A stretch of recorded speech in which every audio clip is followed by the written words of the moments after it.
Wendy, the two late items don't appear to be on the agenda that I just took off the website, so you're gonna have to maybe help me out with those two. Is there two? But they were emailed out. Yeah. But I could quickly email them out to everyone again. Well, the problem is we're on the device that accepts the emails. So if Yeah, so once when we do the agenda. Yeah, once they're approved as late items by the committee, I'll Yeah. have them uploaded to the website right away.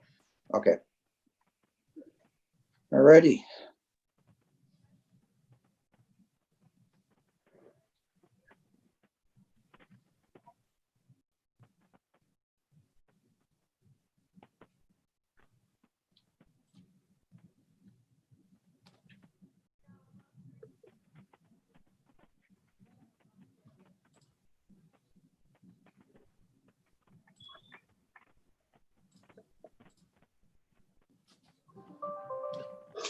Okay, I'd like to call this meeting to order and recognize that we are on the lands of the Nuu-chah-nulth nations, and that we respect and honor that, and ask for an approval to approve the agenda, which has two late items that Wendy can explain.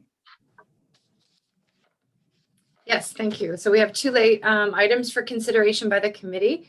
Under 5A, we have a late petition that was received with 66 signatures in support of the proposed transit service to Sprout Lake. And under 6B, Director Cote has requested an update on the sweep on Sprout River. Okay, so motion to approve the agenda with the late items. So moved. Seconder, Tanya. Thanks. Okay. Second. All in favor? Okay, we're carried. The screen that I've got doesn't show everybody. I don't know why that is. Thing. Okay, so we have the minutes of the May 6th meeting, and so to look for a motion to approve those. So we got somebody? Motion to approve. Okay, and second, Tanya. Okay, is there errors or omissions in there? You said all that stuff? Jeez. Okay. All in favor? Opposed? Carried. Okay, so we've got petitions, delegations, and presentations. So we've got the introduction of Jody Frank, who's going to take care of that. I can do that, Mr. Chair. So yes, please welcome Jody Frank. She's our new organics coordinator. She comes to us from the city of Regina. She has a wealth of knowledge and experience in solid waste, and she's going to help implement organics diversion across the region. Jody, did you want to say a couple words? Hi, everybody. Nice to meet you. So just wanted to say I'm looking forward to working on the organics project. I'm on week 4, so I'm getting myself up to speed with all the work that's already been done, and looking forward to expanding on the project and keeping you up to date with how we're progressing. So nice to meet you. So I'm not sure we have a hill in Port Alberni that's much steeper than that one. Good luck with all of that. And we've got Director Cote. Did you put your hand up, Penny? I was just waving hi. Oh. Welcome. Hi, thank you. Okay. Any comments from anybody else that I can see on this? Okay, and then we're moving on to Myrna Moore, Senior Manager of Government Relations, with regards to the transit planning issue or item. And so are we going to go through a presentation on that again? Is that the concept that we're heading to on? Yeah, Mr. Chair, yeah, I can give a quick intro. So BC Transit, Myrna and Melissa put together a presentation, a slideshow on specifically the route options that we've reviewed over the last while, leading us to today. And that aligns with the request for decision as well. So maybe it's best just to turn it over to Melissa and Myrna at this point. Okay, sure. Thank you. Hello, everyone again. I'm just going to pull up my presentation here.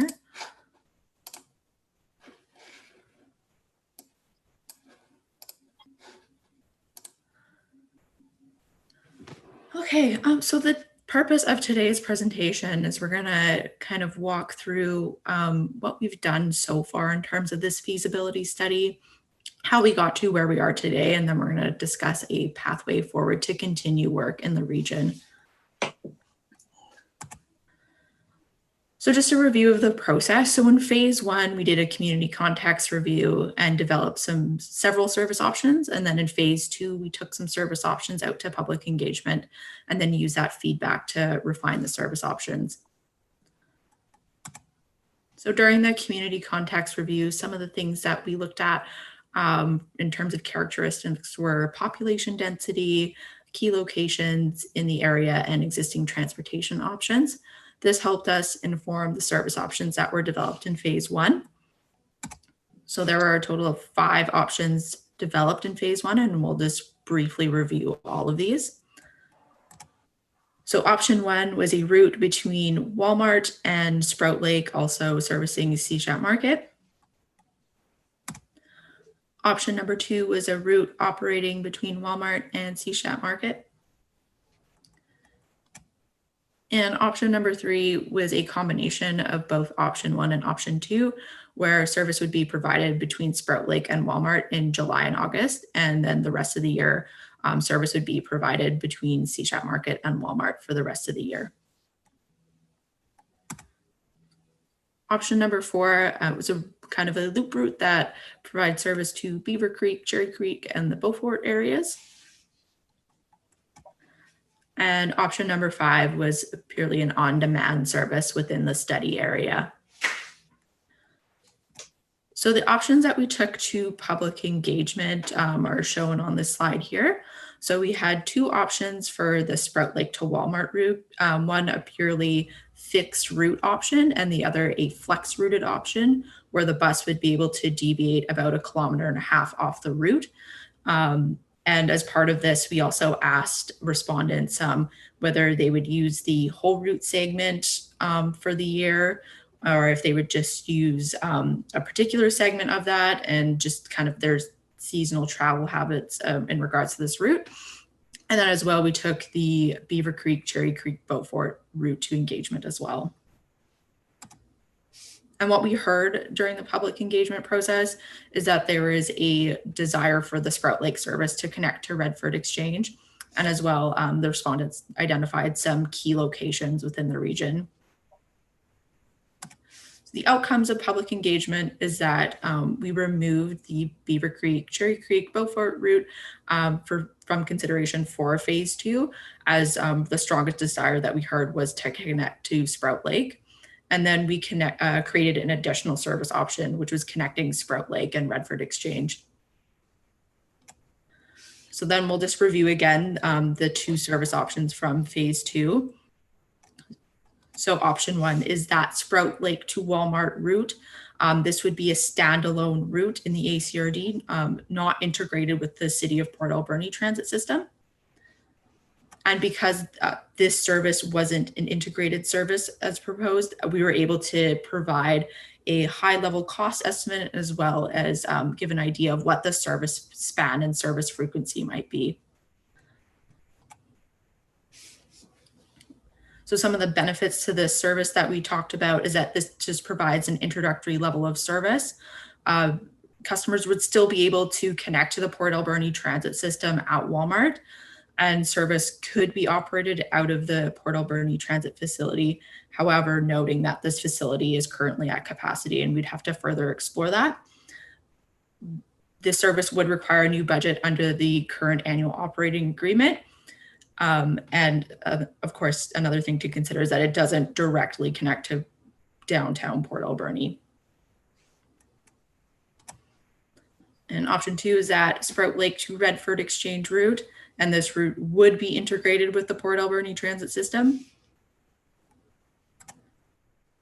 So some of the benefits of this route is that this would be done through a service review undertaken with the City of Port Alberni.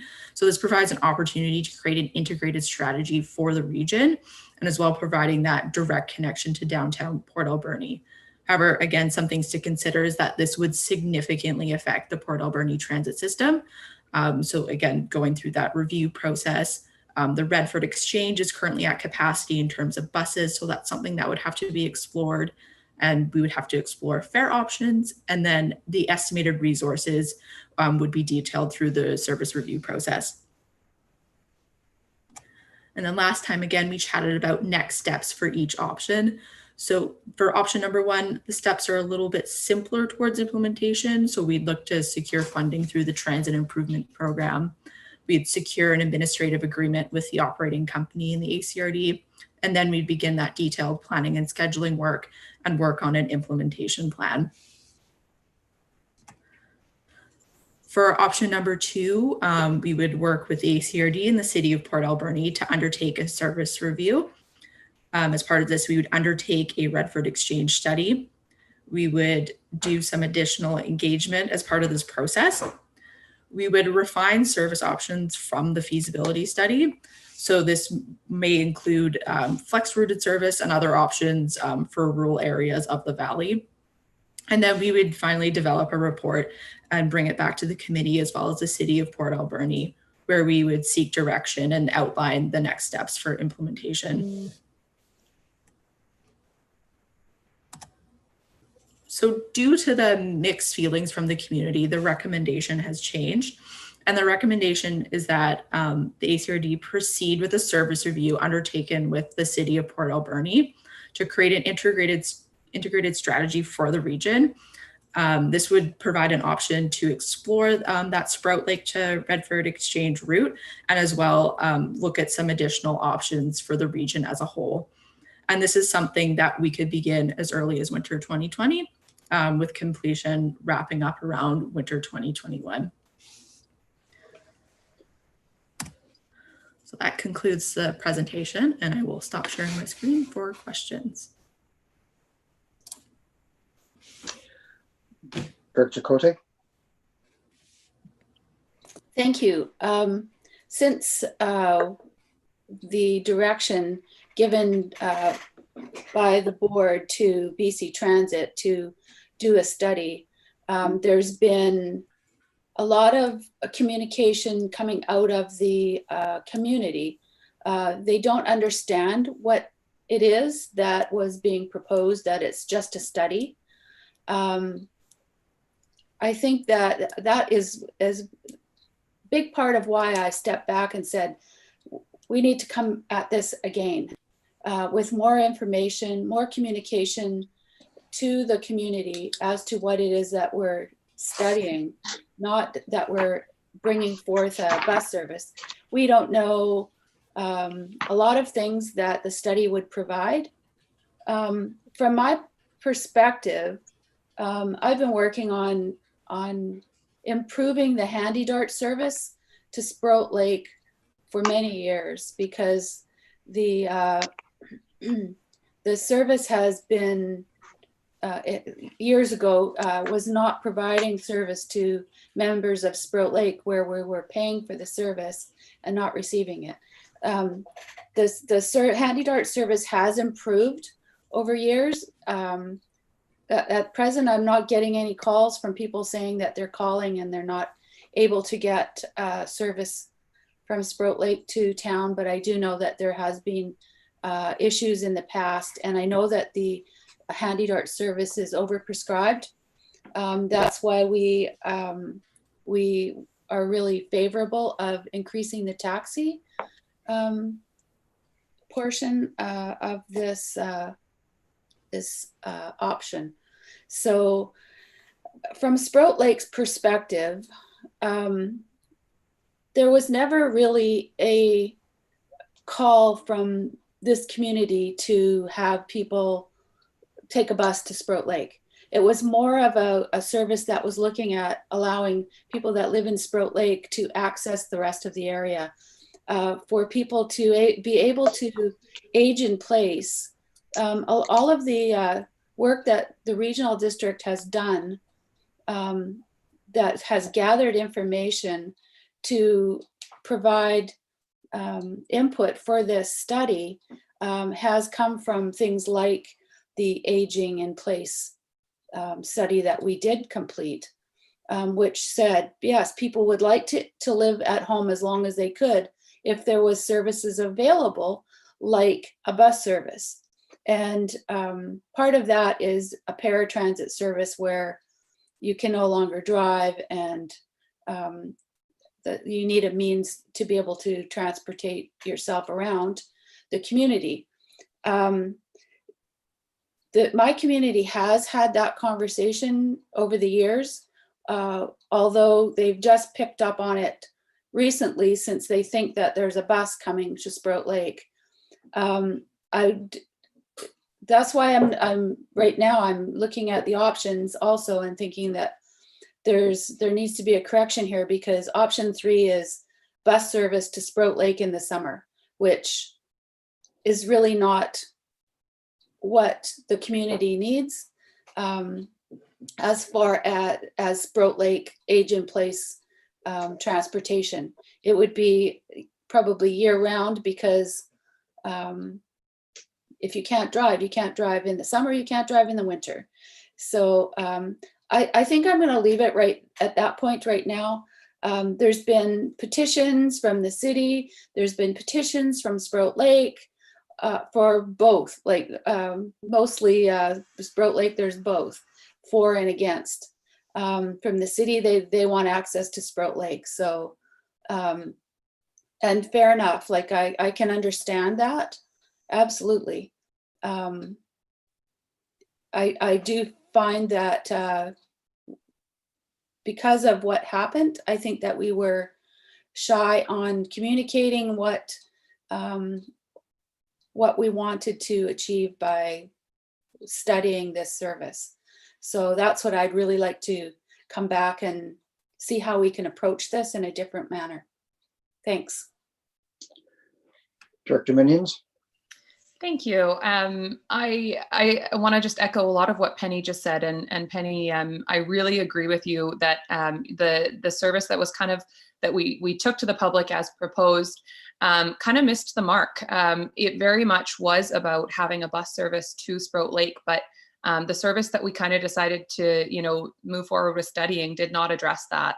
Going just to the provincial park and back to Walmart does not provide access to the lake. So I can understand why, from the perspective of Sprout Lake residents, they would say, why would we want that? It doesn't make sense for the needs we're trying to address. So I'm really glad that we decided to take a step back on this, because over the last month or so, since this all started being discussed more heavily in the public, I've heard from residents all over the Alberni Valley who want to come out and have a say in what transit is going to look like, especially given how long it takes to make changes to a transit system. I mean, we know we're looking at 3 years kind of minimum.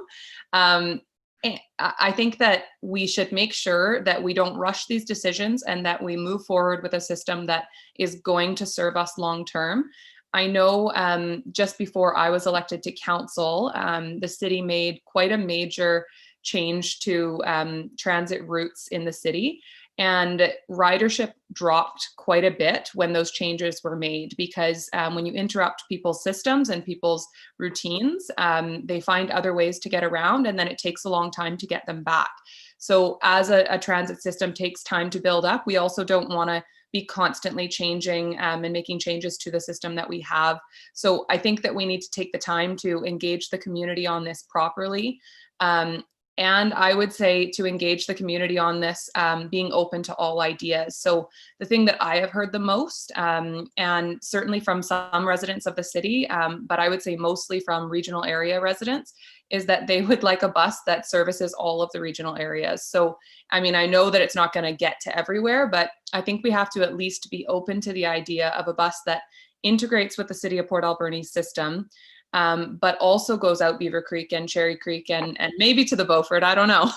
And then out Sprout Lake beyond just to the provincial park, but maybe loops around Faber or McCoy Lake. And I think there's a lot of possibility here. And I know that it's difficult to take these broad options to the public, but I think that if the city and the regional district really work closely with BC Transit on this, rather than just letting BC Transit lead, I think that if we work on a joint communication and public input process and we leverage the platforms that we already have in place where we get huge amounts of community engagement already, I think that we can actually get proper community feedback and we can decide if these route options will work and what it would all look like. But I think right now, the simplified routes that we're looking at don't really address the issues that we're trying to address. So my preference would be that we take this back to the public with a really thoughtful and strategic community engagement plan, and we try to broaden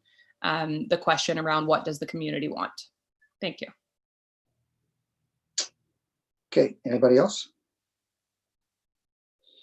Okay, I'd just like to add before Penny that the logistics in the sense of the political logistics of the proposal that's sitting in front of us at the moment is insurmountable in Beaver Creek. I mean, I don't think that you could ever expect that Beaver Creek voters would vote to take on that service as it's displayed.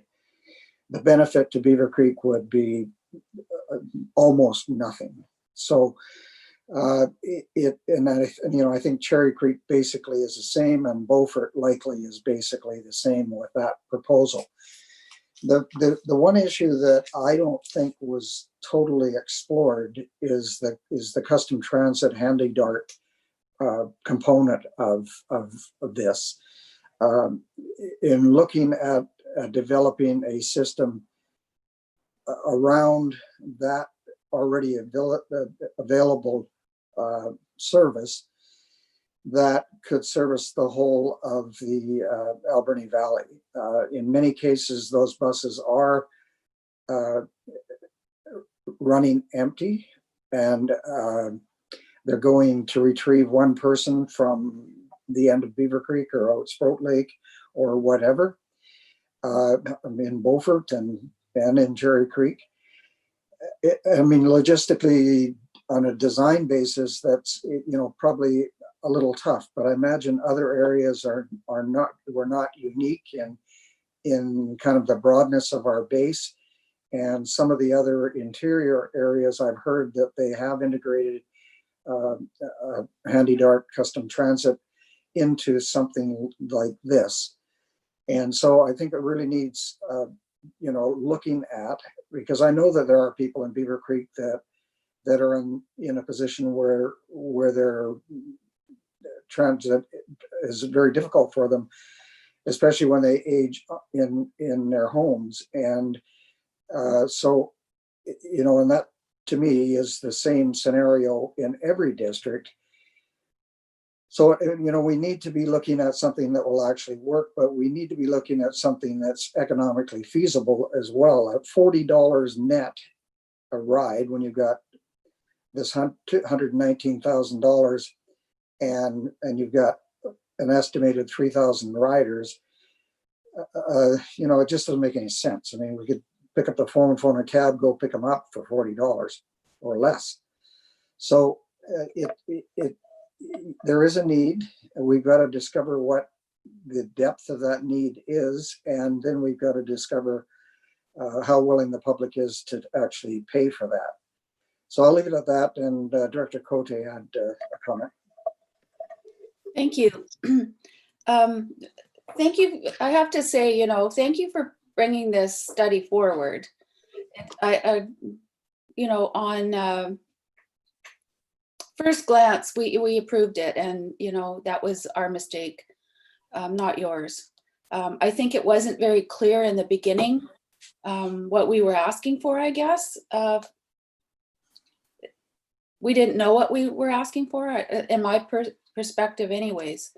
I did attend the Zoom meeting yesterday with BC Transit and TransLink. It was very interesting because of the presentations that came forward were very perceptive as to how transit is going to be reinstated, where communities really want their community members to use transit and get back onto transit and expand transit.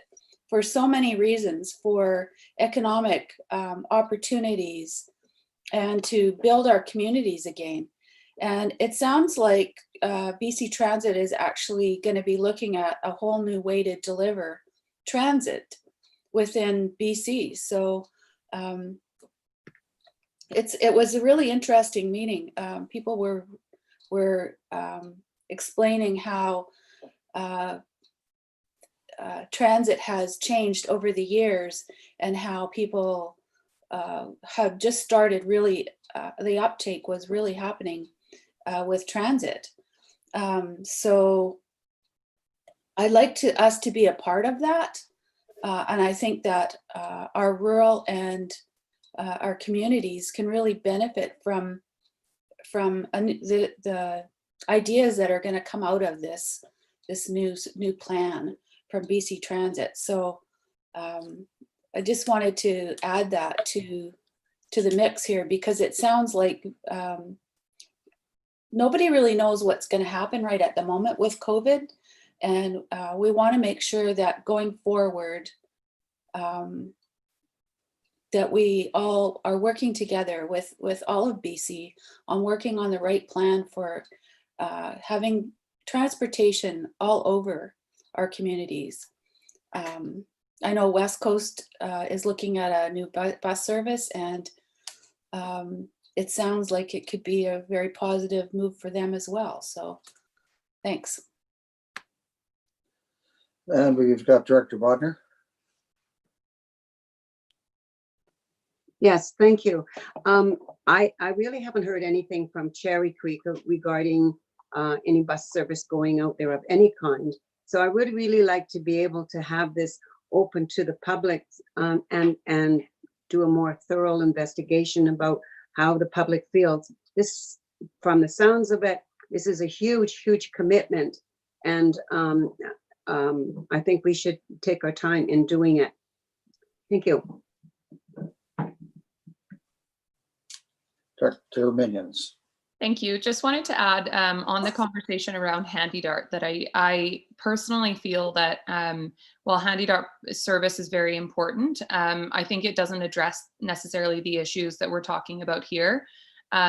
Specifically, I've had some young families reach out to me and say that they are insuring 2 vehicles because they have one, partner who works during the day, and so they have to have 2 vehicles because there's no bus service near where they are, and they live in the regional areas. And I think that especially with the potential uncertain economic times that are coming, I think we're going to start seeing families looking really more critically at their finances. And I think that it's important to make sure that we recognize that this service isn't, although it's, an important piece of it is people aging in place and aging at home.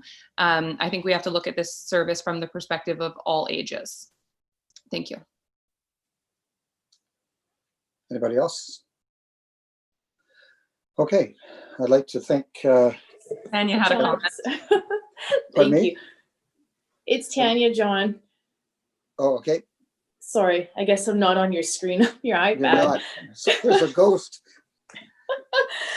Thank you. I just wanted to say thank you again, Melissa, and sorry, I can't see your name on there, Ms. Moore, for coming back to us again. I think we all really kind of got the realization in our last meeting when the press kind of covered our meeting when we were discussing this, that there was a lot of people in the public who weren't aware that this was happening or that we had done public engagement.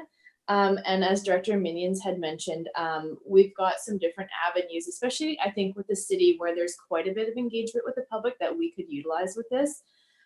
Because one of my questions was in the report, there was 32 participants in the study for the phase 2 for the public engagement. And I thought that personally was a low number for the amount of people in the area. So I would like to see that up. And then I was going to ask if you guys had a breakdown of where those numbers came from, if you had that data or not. Curious because it was regarding the routes, like the loop between Beaufort, Cherry Creek, and Beaver Creek and Sprout Lake. If you knew where, even for us to know going forward, if we're collectively doing public engagement, where we need to work more to get more people to respond. And then my next question was with a service review or going forward, because in our report from Rob, we're, as the regional district, understanding that there would be no additional costs for us for further exploration going forward. And I just wanted to confirm that. Thank you. Would you like me to answer that? Yeah, okay, sure. So Melissa can determine if we can actually link the responses to a specific area of where they're from in terms of their residents. The question about the study going forward, it would still be part of the AOA contract that we have for Handy Dart. So both the city of Port Alberni has a conventional system. If we did personally build that next phase into a service review for both city and regional district, you have an annual operating agreement already that is in place. So we would continue to do that. And we would basically, based on your approval of the recommendation, start an inception meeting with that plan going forward and look at more of a terms of reference specifically of what it is that you're looking for. I just wanted to say that in terms of Handy Dart and custom transit, that you do have to have eligibility for that service. And that's why it is very specialized in terms of persons with a disability. It's not just age related. So that's one of the things where we talk about paratransit, that becomes more of a community bus type service that runs more into a regional area. And it is not just based on eligibility criteria. So you're correct. So Melissa, if you have anything to add on that online survey piece. Yeah, we definitely do have that information from the online survey. I don't have it with me at the moment, but it's something that we can get back to you on for sure. Okay, anybody else? Thank you. That'd be great. Anybody else I can see or can't see? Okay, so thank you very much for coming to this meeting with your presentation again. I know it's, once you do something, you expect that it's done and you don't have to come back to it, but we may have to come back to this a couple of times. So hold on to that information. Has anybody else got any questions? Okay, thank you very much. Thanks again.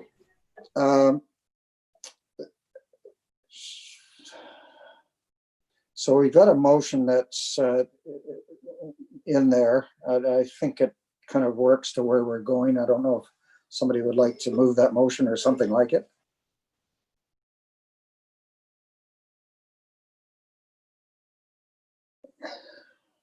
So everybody looking at what I'm looking at or what?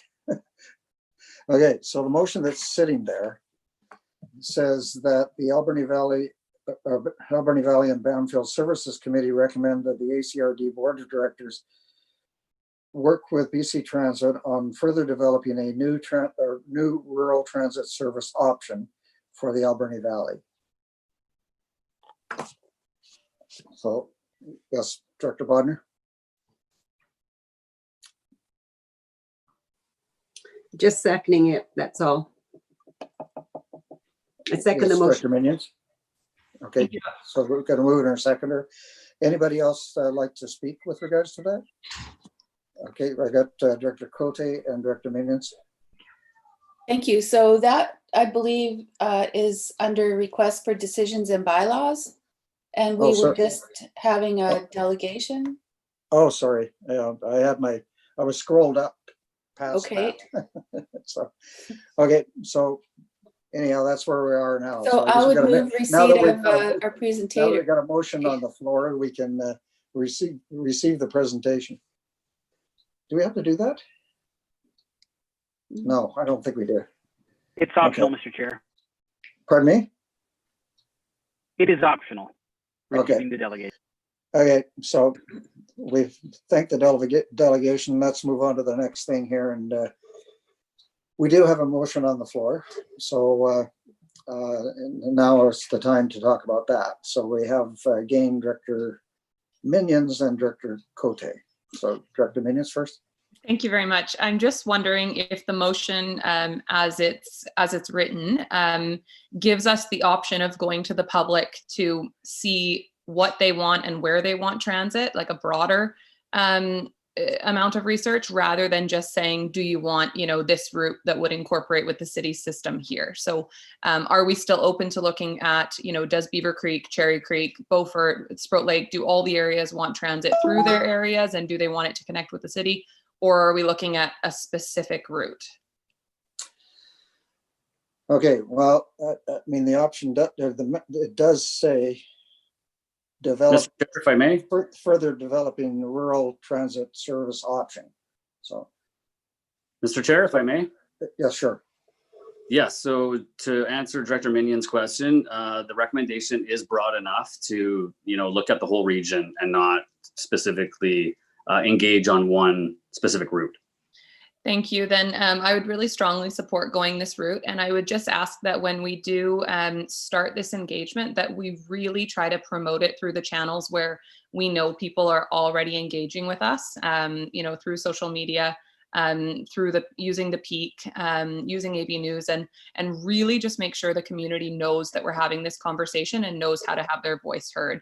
I think that we will just get much broader feedback than we probably did last time. So thank you for everyone's work on this. I'm looking forward to moving forward. Director Cote? You're good? Good. Okay. Actually, Oh, spoke too soon. Go ahead. Your mic's off. sorry, on page 62,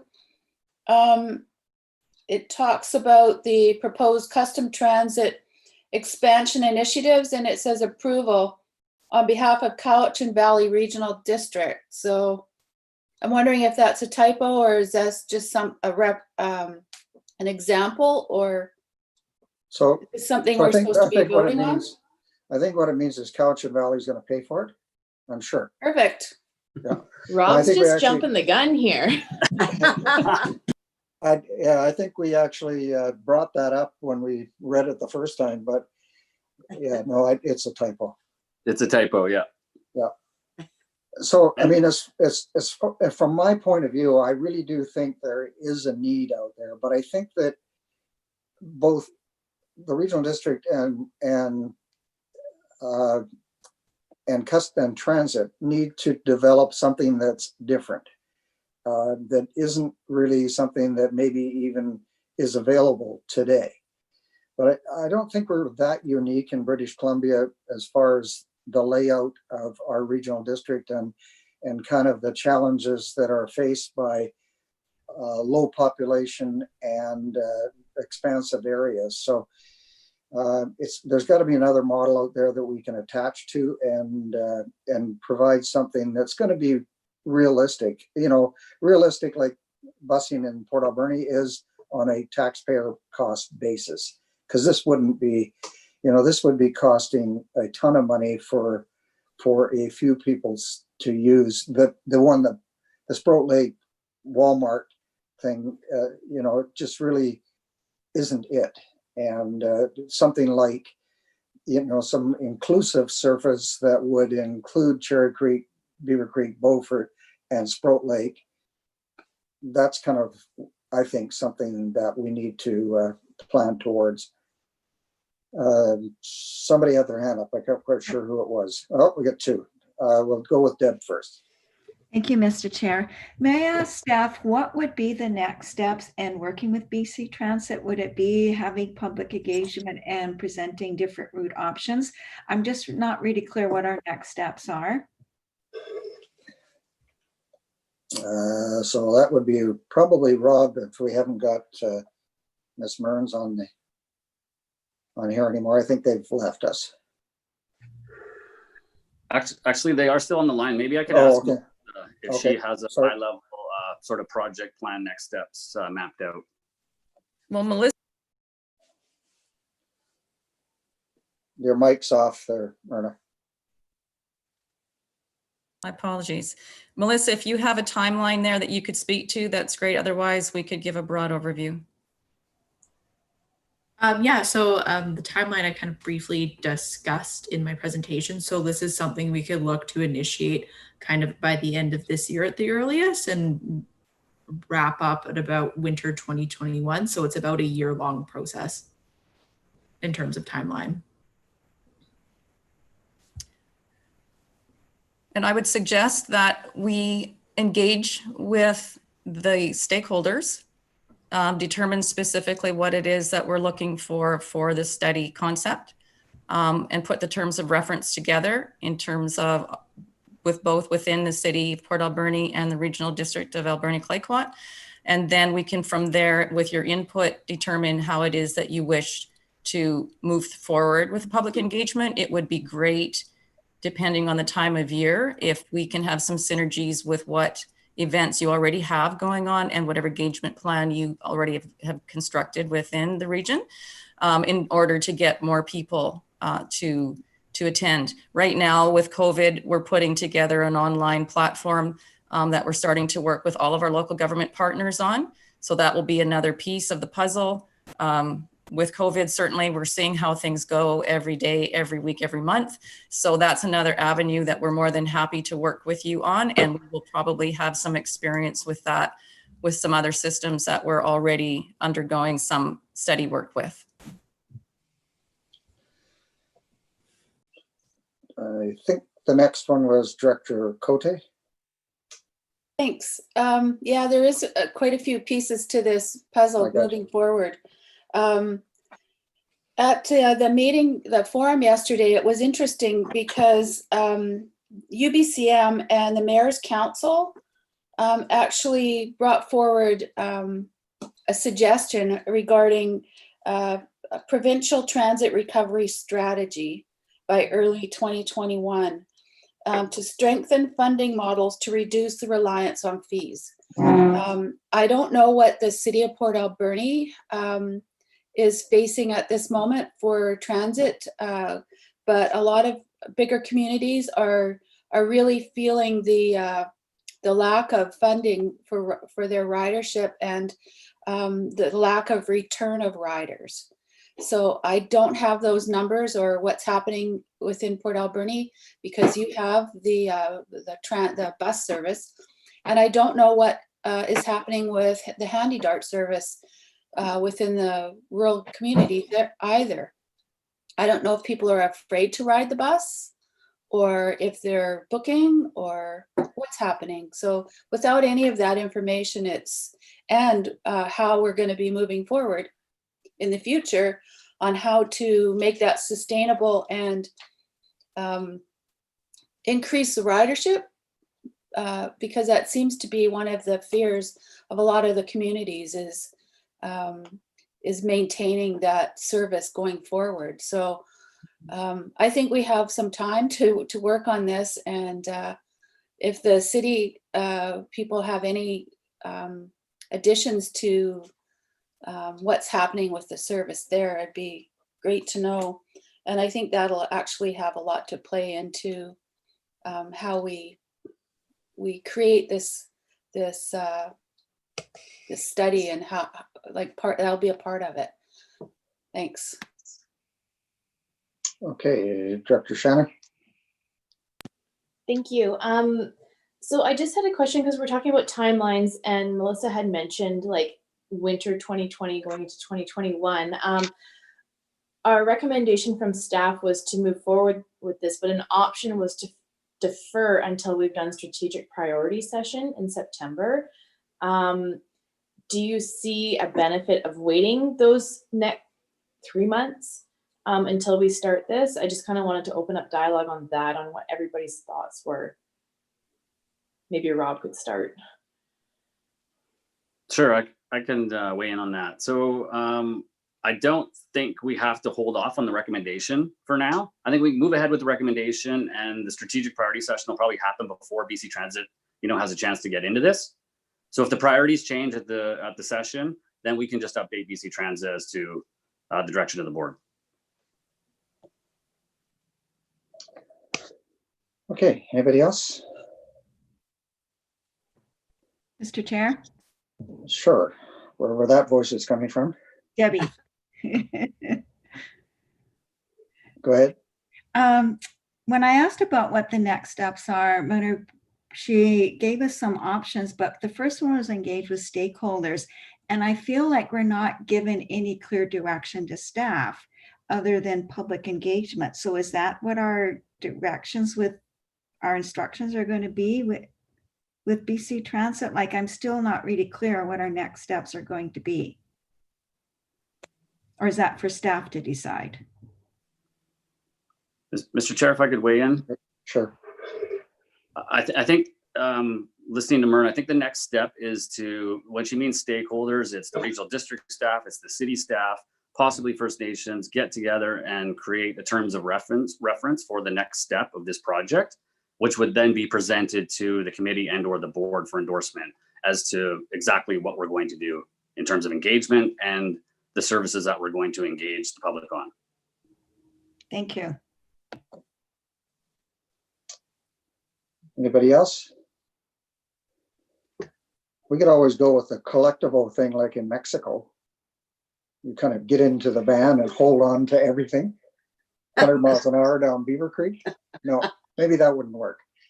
Okay, so we do have a motion on the floor unless somebody would like to customize it. Not seeing that. All in favor? Opposed? I don't know if my opposed just aren't coming up on my screen or we don't have any opposed. So carried. Okay, thanks. We're good. Now the next thing I have, I'm sorry, Wendy, can you give me those two late items again, just so I don't miss them? Yes, so if the first one that we're considering as part of this package is the late petition that was received with 66 signatures in support of the proposed service. So if the committee could just receive the late petition, that would be great at this time. Okay, so we got anybody got it up on screen? Yeah. Okay. Got a seconder for that, receiving the late petition? Second, Penny. Okay, I guess we've already gotten a discussion on that. So all in favor? She can walk and raise her hand at the same time. Woo-wee. Okay, anybody opposed? Carried. And the second one was, sorry? The second one we will deal with under item 6B, so I can remind you when we get there. So the next one is the request for decision regarding Alberni Valley and Bamfield Waste Management Asset Management Plan, version 1. Okay, so who's going to take care of that? I believe that's Trisha. Yeah, I'll take care of it. Thank you. Good afternoon, everyone. It's great to be able to see your faces and connect with you. So this is the first Alberni Valley and Bamfield Solid Waste Management Asset Management Plan. And it's the first solid waste management plan that we've created.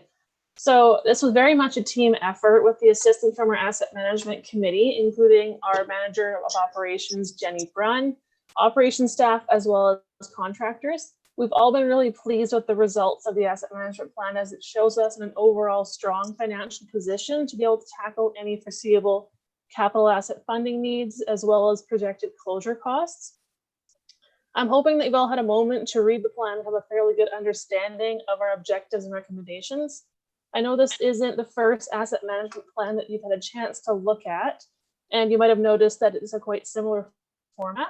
So at the end of this asset management plan, you'll notice an improvement plan. As this is the first version, we hope to be able to refine our data and improve our processes to create, and before we create any subsequent versions. And always, Terry and I are here to answer any questions. Okay. Any questions about asset management of our waste management system? Sure, we got Dr. Beckett and Diane. So Bob and Penny. Thank you, Mr. Chair. In section 4.2, demand management plan, I'm not sure if this would fall into it. And maybe it could wait until the fall strategic planning session that we're having.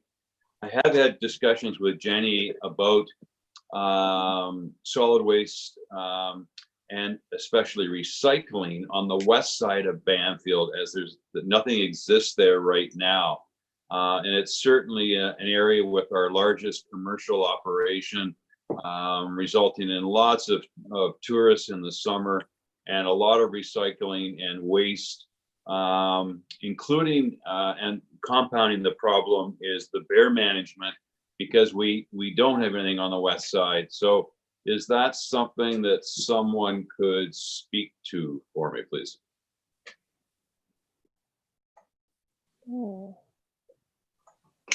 Maybe Terry wants I to can speak with that.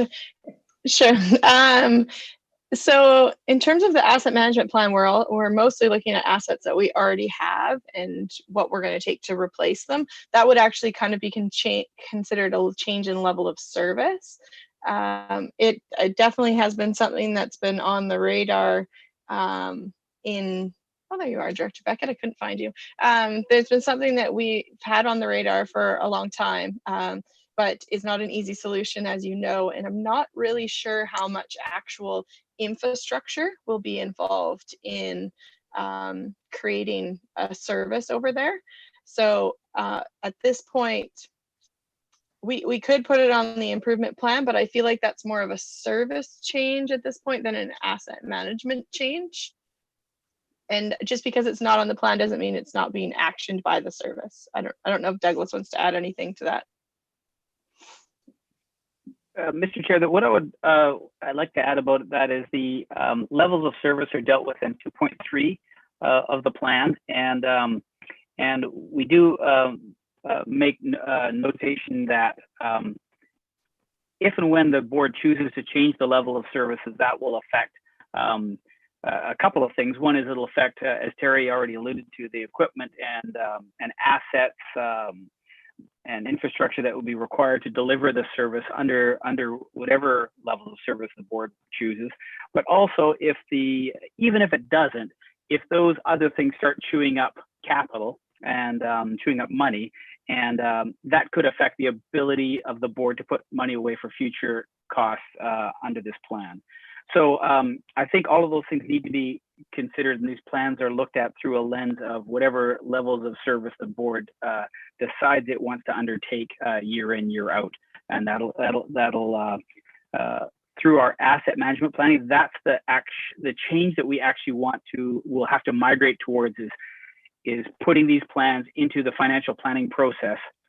So that we've got that iterative plan where that the board's decisions in how they operate these different services are reflected in the asset management plans, and also so that the asset management plan information that's in there is informing the financial planning process as well. So that's the change we've got to go through, but it is based on the current levels of service and can get amended when the board chooses to change those levels of service. Okay. Did I answer your question, Bob? Yeah, it made me look a little bit stupid though when Terry explained that it's an existing asset, not a new asset or an asset that you want. But yeah, no, that's excellent. Thanks very much. I'll keep nudging along with the hope of getting some disposal for the west side. Thank you. So the beauty of being online like this is when you look stupid, it isn't the same as if you're in a meeting. So not saying that you look stupid, sorry. We've got Director Bodner next. Thank you. I have two things that came up for me as I was reading this information. First of all, thank you very much for the staff for doing this. There was so much information there that took a while for some of it to soak in. One of the things on page 91, it talks about the stock of insulation of a stormwater diversion system to keep the runoff out of the leakage system. And I want to know how much of a problem that is and where would the money come from? It doesn't seem to, apparently it wasn't going to come out of the 2020 budget. That's number one, and or out of the maintenance budget. The other thing is when you were talking about landfill management, from the information that I read, it sounds like it's going to be really, really important to get a thorough public, educating the public very thoroughly about this, because taking organics to the landfill apparently can release gases for up to 20 years after. And it was saying that it's going to be very expensive to maintain the area, and it would mean covering the whole landfill area, which would be extremely expensive. So I just wanted to say, public really needs to know the details of that are involved in that, and it's I think a very serious thing that needs a lot of consideration. That's it. I can speak to those things if you like. So the surface water aspect of it would just be us closing a section of the landfill as we're done with it, so that the water runoff that's just from surface water is not getting caught into the leachate, which is transported to the City of Port Alberni's wastewater treatment plant and processed there. So the smaller amounts of quantity that we're sending there, the better, obviously. So it would just be a change in how we work our closure plan, and we could use some of the closure funding to complete that project. As for the organics component, that the landfill gas management will definitely be part of the organics coordinator, Jody Frank, who you met earlier. It'll definitely be part of the education process for the community, because it's not just a better for the environment diversion initiative that we're trying to make, but it also is going to save us money, because if we don't do it, we're going to have to install some landfill gas capture infrastructure to deal with that sort of gases. So it will be definitely part of the education process that's going to be coming forward here. Thanks, Terry. Director Cote, your hand was up a while ago. Yep, thank you. So a question around 3.8 risk management plan. I see that we have 0.4, the province denies operation at the landfill due to lack of tenure causing the closure of the landfill. So is a couple questions there. So is that the only sort of mention about working with First Nations on this? Because it doesn't really identify what the denial is over, and the closure of the landfill. So I'm just wondering if there should be maybe some more detail on that part. That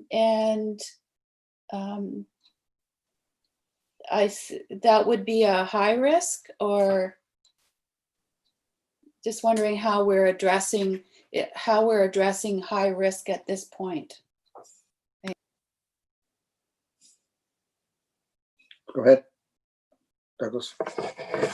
Mr. Chair, some of the matters related to the property on which the landfill sits are in camera at this time. So I feel sort of unable to really explore and answer that question.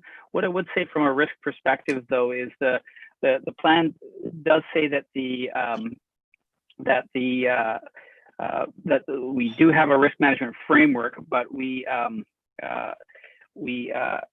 don't have we will be creating a plan to address all the different aspects of risk in the future. And so I think for the purpose of this discussion, with the committee's indulgence, I think I should leave it there. And if I could just add that the risk management framework is very much in its infancy, and at this point it's just meant to highlight and bring awareness to what our highest risks are in different service areas. And in the future, we will be formalizing some mitigation tactics where we can. Anybody else? Okay, I'd just like to say that the one thing I picked out of this was actually a figure that was improved versus a higher risk, and that was the one around gas fill management. We've been working with figures of 90% gas production versus acceptability for the last probably 5 or 6 years, and was really the biggest motivator towards going towards the compost collection. So I see now that we're actually based on this at 60%, and that to me is good. I guess they've obviously changed the formula for calculating your emissions from the gas, the methane gas. So, and the other thing I saw is that we're actually planning a burn off unit in the year of 2020. I didn't actually realize that for the methane gas. So, that should give us a little bit of extra space as well. So anybody else on this report? Okay, could we get a motion to receive a report and then clap and cheer? Okay, John Jack. Seconder? I think Bob actually seconded. Oh, did he? Yeah. He's not on my screen. Sorry. Oh, yeah. I've got a little tiny screen. Need like Mr. Chair. I need Sorry, to need to look. Mr. Chair, just 6 of them. Yep, go ahead. Who's it? Yeah, sorry, just to confirm, you're just motion to receive, or there is a recommendation here to Okay. forward it to the board. Get back up to where I started.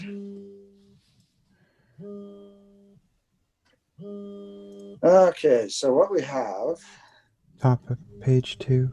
Yeah, I got it there. Okay.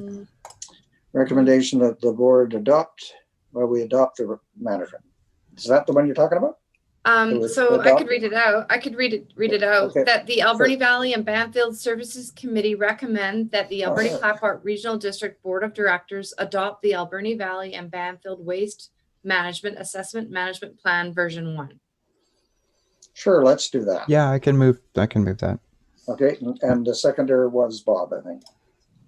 Great, Okay, thank anybody you. else on this? Okay, all in favor?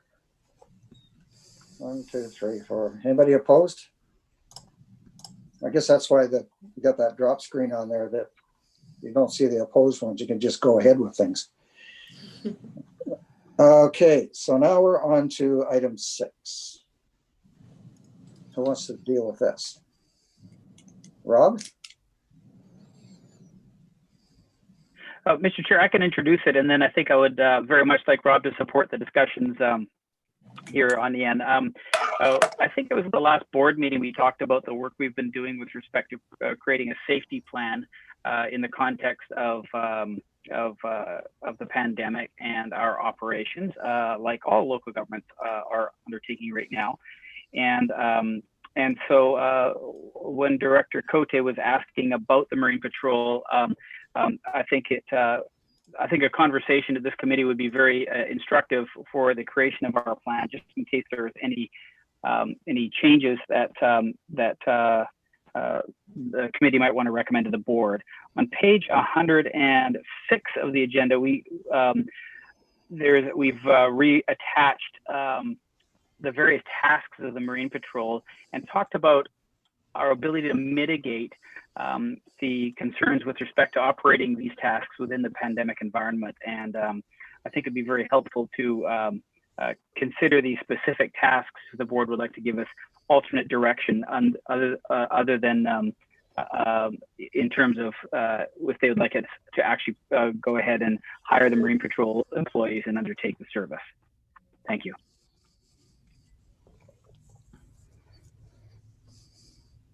Okay. You got any questions on this? Director Cote, no questions? Mic's off. I do. I was just looking for the email from staff. Did you also get the email that I sent to staff? Just wondering. Everybody else? No. No? Okay. So the sweep has been a issue of concern within Sprout Lake residents for many years. And it's been there for as long as I can remember. Mr. Chair, that's the next item. So Oh. we're on the Sprout Lake Marine Patrol, sorry. Yes, yeah. Oh.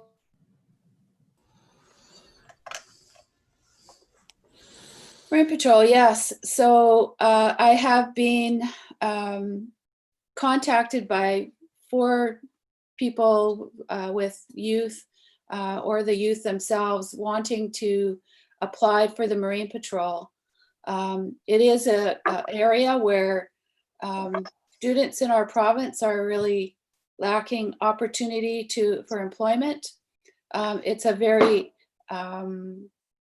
very supported program that we've had running in the community for over 15 years, 16 or 17 years now. Supported by Coast Guard, the RCMP, and Transport Canada with the grants that they've provided us so that we could expand the program to go to into the schools or into the community. They've done outreach to our town events and other similar public events like that. Spreading the word about Kids Don't Float and water safety. They've done water boat checks in the past, whether or not they could do that, but they could ask people if they wanted them to do a boat check. And I think that if they do social distancing, they could be of great value at the boat launch. I know that the parks are open. I've been in contact also with manager from BC Parks for our area who sent me an email asking me about water testing that the community does. And part of that was what the Marine Patrol did. They would go out once a week and do level 1. So they would check the water quality as far as clearness and temperature, which has been a great asset to knowing what's happening with the water at Sprout Lake, that over in the summer, probably well over 4,000 people are drinking. So that alone. Then there's also the amount of visitors that are coming to Sprout Lake with their boats or to the park with kayaks or any kind of flotation, travel through that corridor from the boat launch where the Marine Patrol has been. So I know that staff have put together a list of what the understanding risk would be. And I think that it's a doable thing to get these students back to work. So I think it's a wonderful asset, and I don't really see that much of a risk. And if there is a resurgence of COVID, we can always pull the students back. Thanks.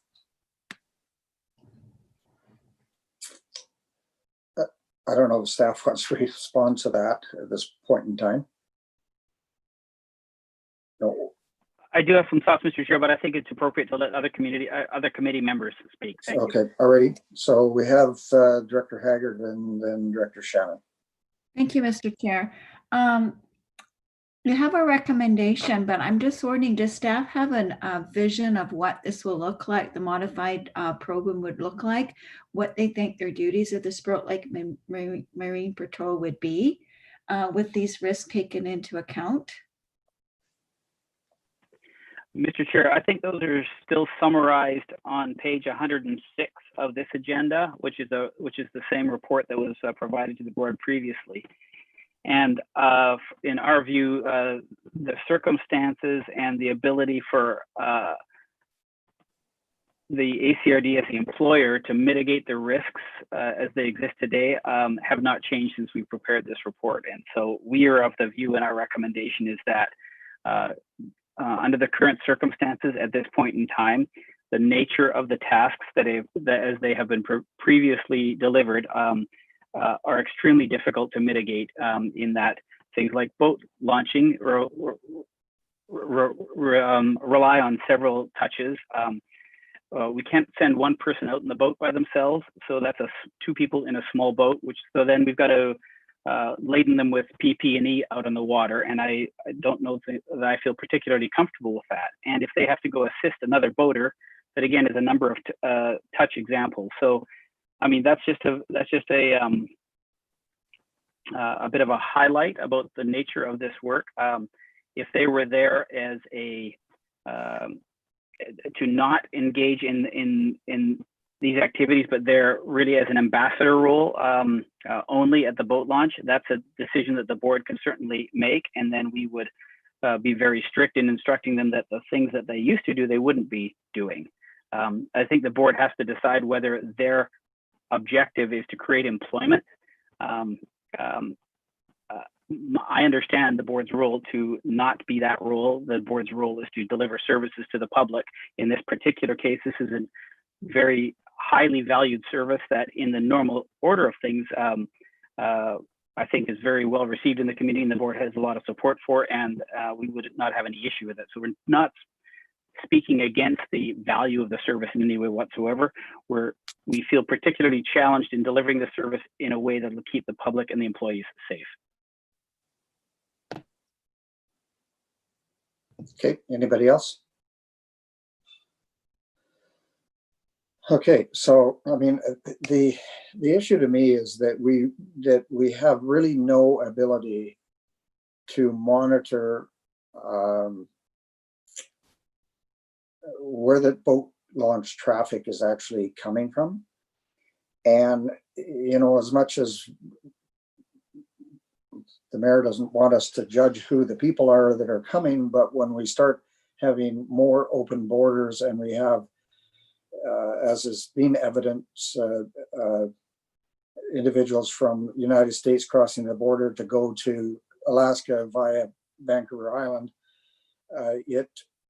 to me, that's really scary. You know, when we have folks coming across the Canadian border from very high risk areas, even going into Alberta or going into British Columbia, and then we're sort of seeing them at the tail end of their visit, that risk is high, you know, and I don't see, as an employer, I don't see a way to mitigate that risk with these individuals.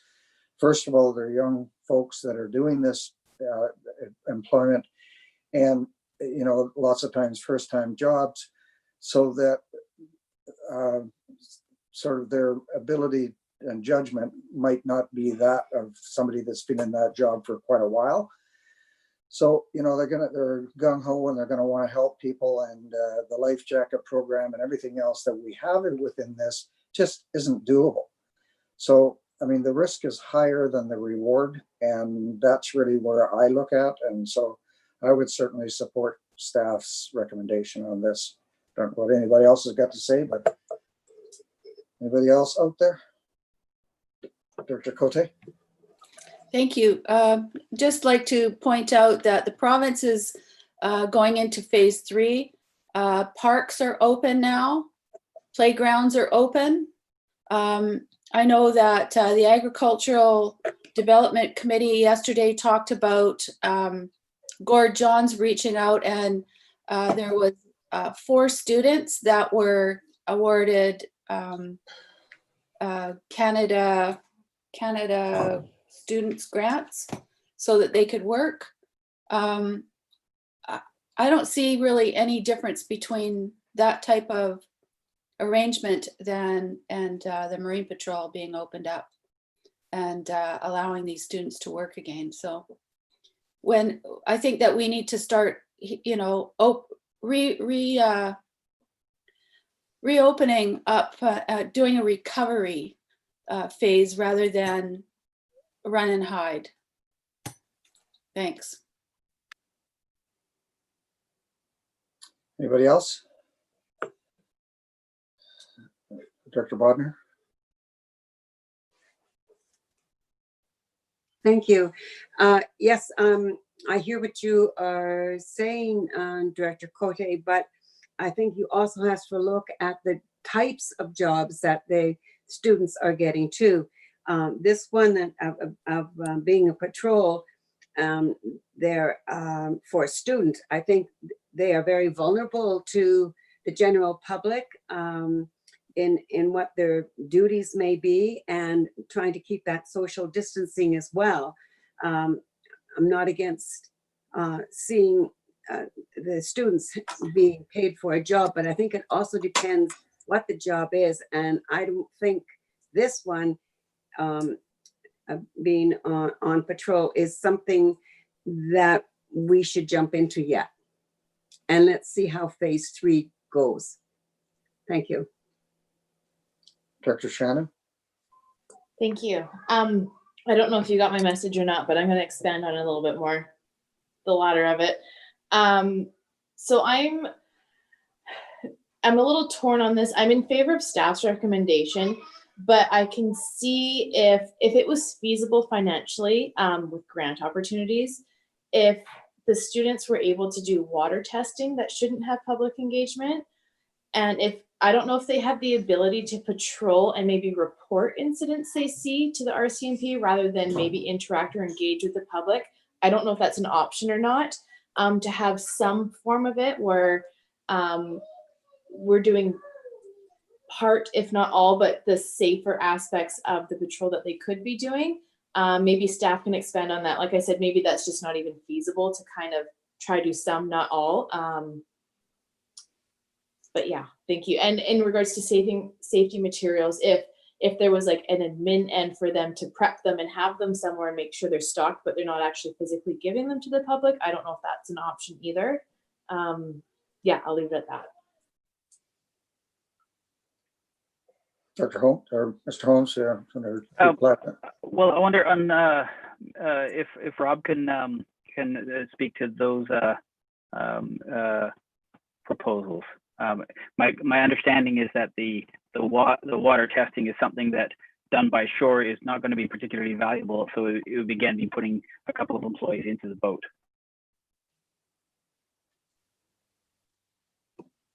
Rob, are you around? Yeah, no, Doug is accurate.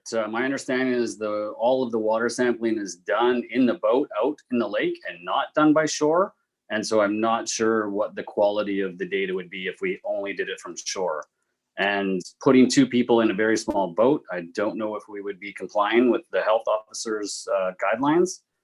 And the other piece with the boat is it needs repairs.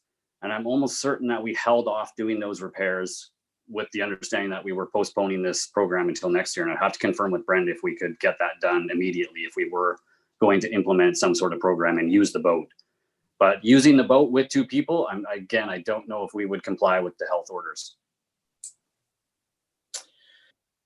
Yeah, I mean, my take on that is if you started putting PPEs on people operating a boat, the risk of, if they fell in the water, the PPEs would severely hamper their ability to respond to that. So, I mean, if you had a face mask on and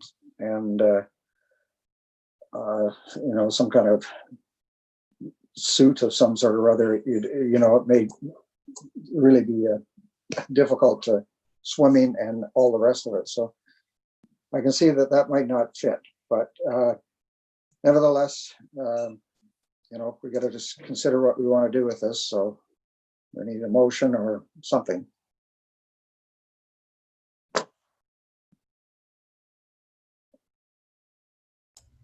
So there isn't one included, correct? Sure. Dr. Jack? I just had a question. I'm just looking for, is there a motion included, or just, because I know it says options considered. Mr. Chair, today's report dated June 17 is just an information report. Okay. I see. Because the resolution that the board Oh, that's May adopted 6th. on May 13th talked about Okay. the program be suspended until May 2021 or when it can be safely delivered. Because Director Cote wanted to talk about this matter, it was appropriate for the committee to debate whether it could be safely delivered. We don't have a recommendation because in staff's view, the circumstances haven't changed. Okay, Okay. so just the follow-up question then, the no action is basically just stating that it's not safe to yet because we haven't decided it is. You have to positively declare that it is. And if it was, then we'd have a motion saying that in front of us. Is that kind of the idea? It would take a motion to say that that the program delineating how it would be delivered, that it's safe to do so, or something to that effect. Correct. Okay, so yeah, all right.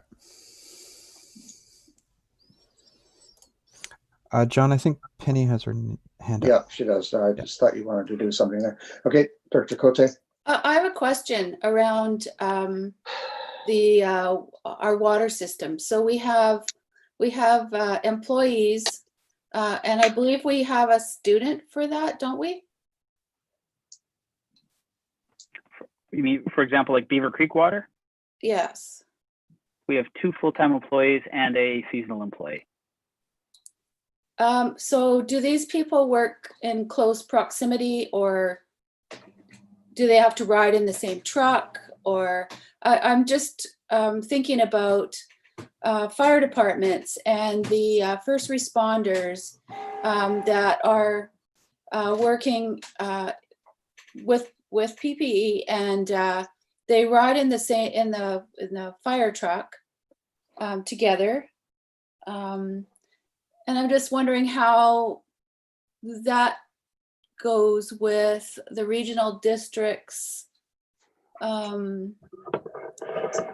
desire to make sure that people are safe. And I'm just wondering what the difference kind of is between them and the Marine Patrol, which is also there for the safety of people. Well, so to answer your question with respect to the water employees, so they right now are directed to only have 1 employee per vehicle. If that is not possible for one reason or another, then they do wear PPE. I don't feel or think that they have the same vulnerabilities driving in a motor vehicle on the road as compared to an open boat wearing face masks, etc. And periodically, they have to work in close quarters, working on certain of the apparatus. And we spent some time talking with the Joint Occupational Health and Safety Committee on the last, both last week and this week, as we're preparing our safety plan for the board's consideration. And in circumstances like that, the job can't be done any other way.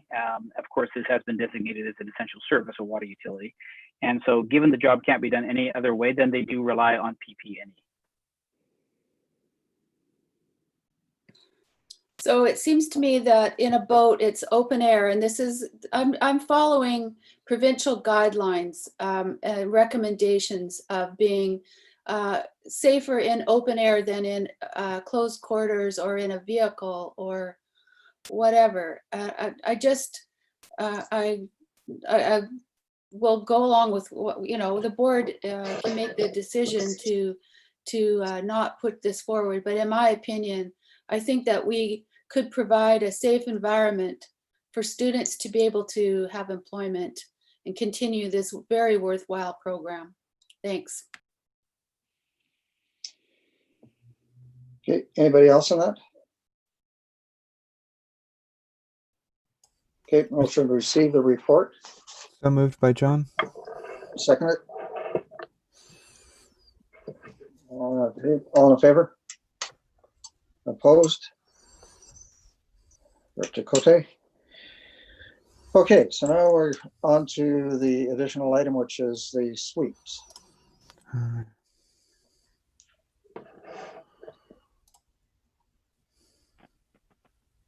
So who wants to do that? So, Mr. Chair, that is the email that I distributed last night that has been added to the as a late item. Sure. So I don't have it on my screen, unfortunately, so. So, Mr. Chair, I think that Director Cote has described sort of some of the risks associated with the sweep, what's intended to do, the importance of maintaining it, et cetera. So we have complete agreement with sort of her characterization of the circumstance. But our position as staff is when we are to investigate creating a regional district service with respect to the sweep. I mean, the board might want to define it in a number of different ways, but what I've described is how we would look at it if we were to own and operate the sweep, and there might be other models that any of the directors might have in this manner, but right now it's something that Catalyst has operated in I think in a number of different regimes, sometimes a very active regime, sometimes a not very active regime, which of course is part of the concern when it is in one of those non-active phases. From staff's point of view, when we look at this, it is taking on a great deal of liability for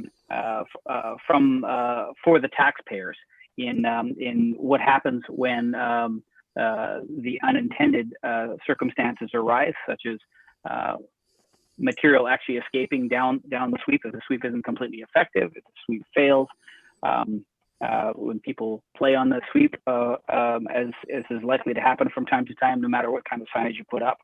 And if the board did think that this was on balance an appropriate amount of risk to take on in order to capture the benefits of a more engineered structure or a better collection regime, then we would need to secure the land use tenures, et cetera, to anchor the sweeps in various ways. We would need to get it designed. We would need to get it installed. We would need to establish access to maintain the sweeps, and we need to oversee the service delivery and find someone who's willing to maintain it and keep it clear of debris one or more times per year, et cetera. So I think we understand the problem the same way. Our question in undertaking a report to the board is whether or not this would be the type of risk that the board would want to take on. So up till yesterday, we hadn't put this in front of the board. It was just on our to-do list with many things that have been interrupted with the pandemic, and we're of course trying to get to these things. Thank you. Director Cote. Thank you. This is a huge concern over the past years.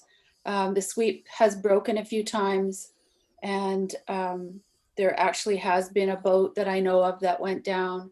I heard of a swimmer that was taken down the river as well, but luckily wasn't injured too badly. So, and I don't know how many more, like, who can tell? There's way too much of a risk there for community, for visitors, for anybody to be taken down the river. So with the access of the provincial boat launch right there, people talk about this at our community association meetings about this risk. They were linking it together with the weir, the Sprout Lake Weir, where the plates came out and went back in.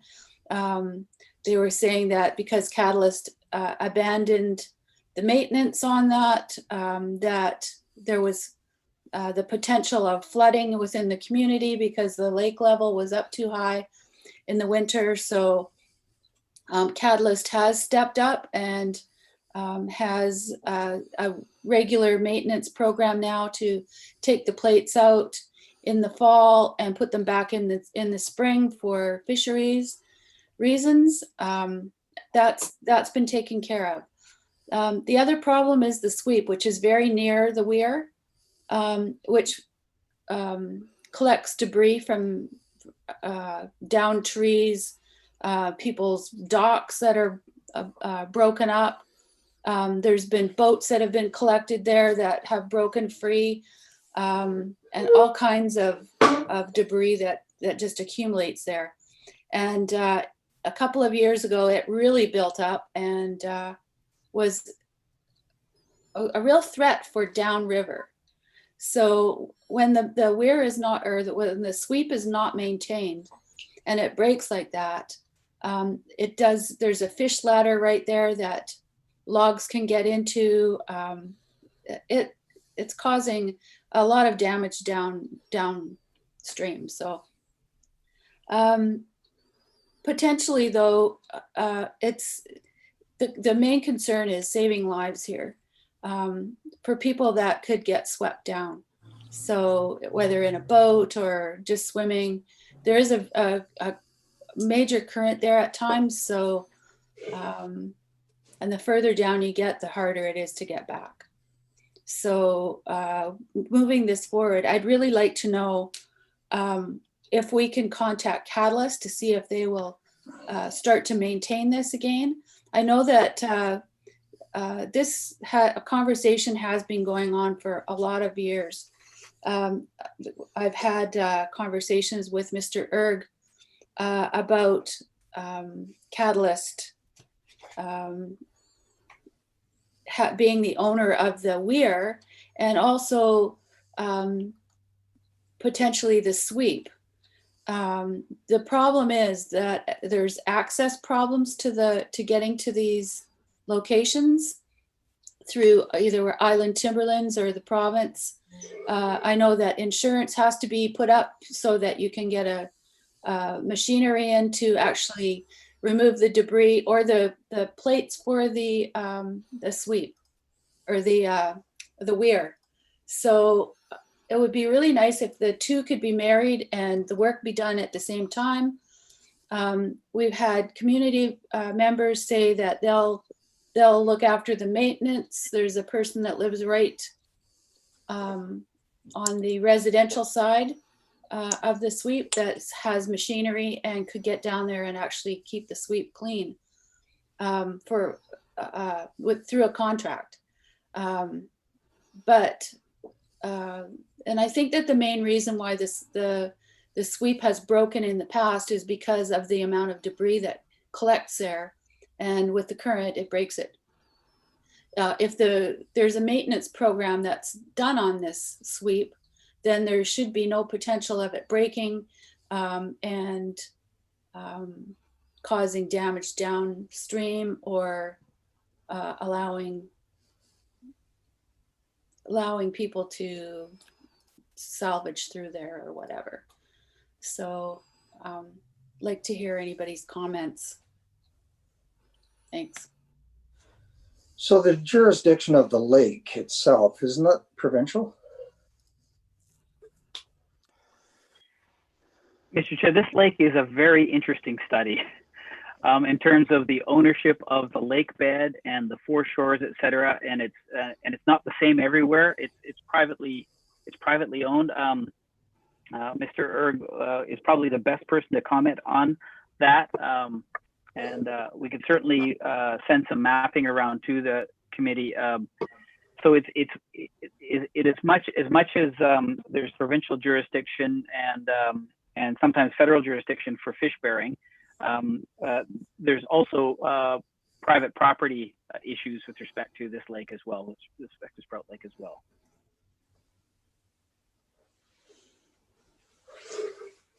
Dr. Cote. So that's the complication with this issue, is the different ownership of who owns the land, who owns the water, who owns the lake bed, who owns the access, and who will bear the liability. And I don't know if I could say that it is Catalyst's responsibility, because if they don't have one, then there's nothing to be responsible for. But they have had in the past the ownership of the sweep, as far as I know.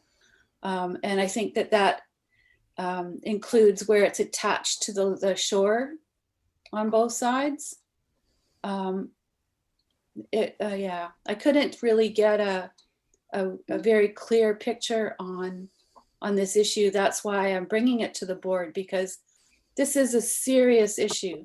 And I think that Sprout Lake residents would be, well, a lot of them have actually said that they would personally pay for removing the debris from the sweep. Or I know that it's been repaired in the past, and it would have been from residents from the lake. I don't know who did it, but somebody repaired it. So, and I'm pretty sure it wasn't Catalyst. But going forward, we need to take this seriously. This is a major safety issue that is currently facing the residents of Sprout Lake and the visitors, anybody who could get taken down that river. Thanks. So I lived on that particular section, both above the weir and below the weir, for 20 years.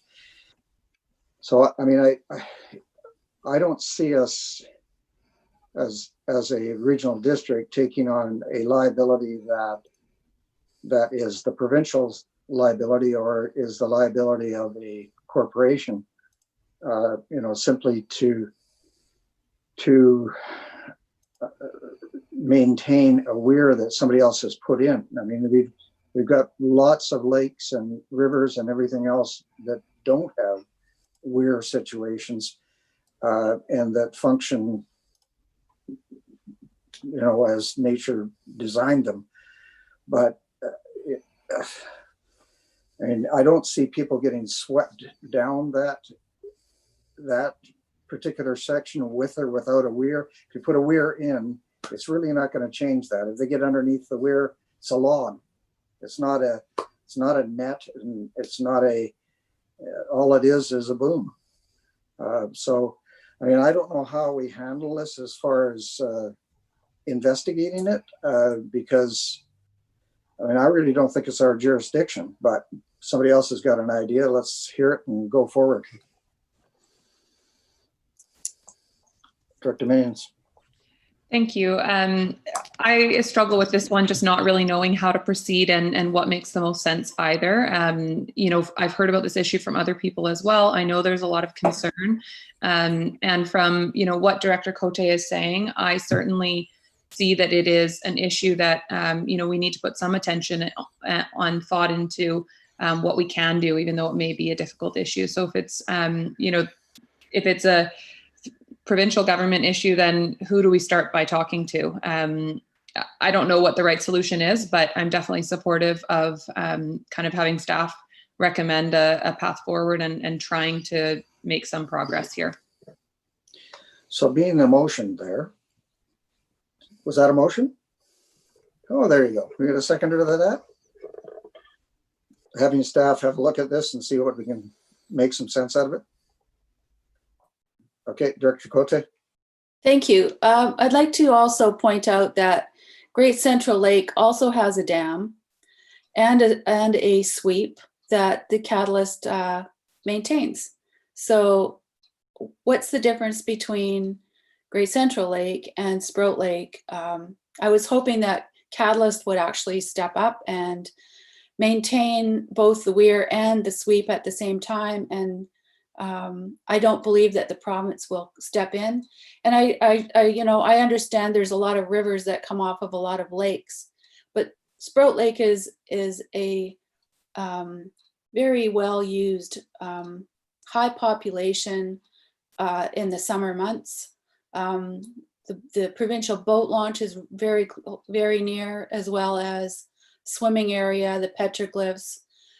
There's also residences. There's the Fish and Duck that rents boats and houseboats that if there's a malfunction on it with a motor, those things could come down the river.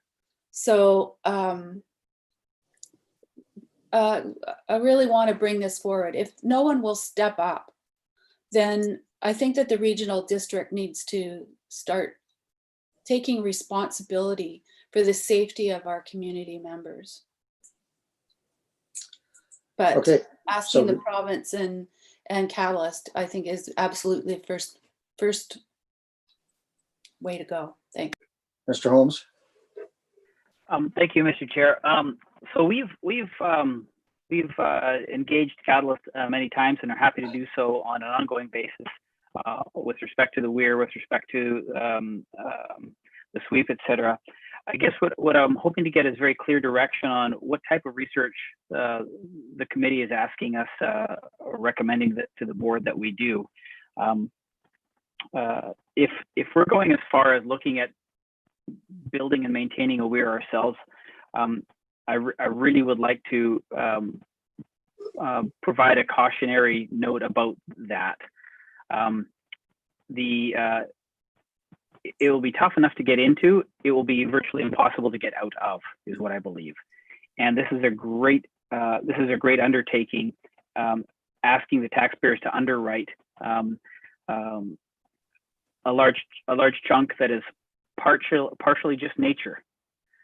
Rivers are a natural feature for the most part. Now, this one has absolutely been amended in part by the weir. But I think there comes a time when you want to ask yourself if you want to take on the risks that are inherent in nature, or if we just acknowledge that we live amongst nature and we should be each of us take responsibility for staying away from those risks in conducting ourselves in our day-to-day lives. So that's not something that I can tell the board to do. What I'm suggesting is that although the risks that Director Cote describes are real, the question is, what does the board do about that? And to what steps and what amount of taxpayer resources does it make sense in order to protect people against naturally existing risks? In terms of building more engineering structures, et cetera. So I would very much appreciate getting some very clear direction on what type of investigation we're doing. Are we talking about asking Catalyst to take a very active role and being regularly in contact with them? Well, that's one thing. Are we being asked to instead prepare for a referendum question with the public in order to install and maintain a structure that, frankly, is I look at as a very serious matter. Thank you. Dr. Minions. Thank you. I'm not suggesting at this point that we look at taking this on ourselves. To me, it sounds like there's some unanswered questions about, legal responsibility, who holds liability. Is there some kind of inspector that would be responsible for these types of things, like the provincial dam inspector, for instance? This isn't a dam, but, is there a regulatory body that we should be looking to and getting some background information that I know that, this has been brought to the board before by members of the public, but I don't recall having, a really good formal background report so that we can all really understand the issue. But I'm certainly not suggesting we look to taking this on ourselves at this point, but I think that we just need some information at this point so that we can better structure steps forward. Dr. Haggard. Thank you, Mr. Chair. I agree with the CEO. The liability is just too great for the regional district to take on, and I think the cost would be very prohibitive. Just guessing. But I would be in favor of picking up the phone, calling Catalyst, or doing some research. Is there a provincial body that could cover this? Other than that, I think that's all we can do. Thank you. Dr. Bodner. Thank you. I was just wondering who put it there in the first place. Was McMillan and Blodell. Well, so whoever took over the mill, then the pulp mill, they don't automatically take over the responsibility as the other mill had? I guess that's the question we're asking. Something to I think needs to be investigated as well. Okay, so we understand where we're going, Mr. Holmes? Thank you, Mr. Chair. That was very helpful. Yep, that helps a lot. Okay. Thank you. Okay, so we've got a motion on the floor. Anything else on that? All in favor? Opposed? Carried. Okay, so my other piece of equipment here has died on me. 2 seconds.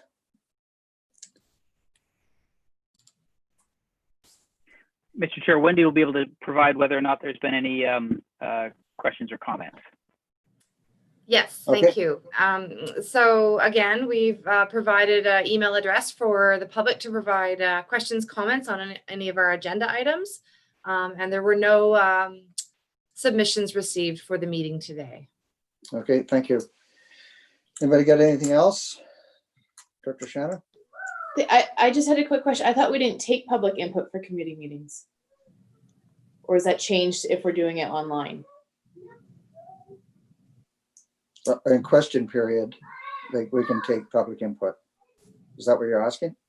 Typically in a regular meeting, if we had a gallery and they had a question, we would take it in the question period. Yeah. Or press. Okay, okay, thanks. Okay, so motion to adjourn. So somebody move it? So moved. Okay. Sorry, Seconder? Mike. Okay, and all in favor? Anybody opposed? Oh, Mr. Holmes has got a hand up. Okay, thanks a lot.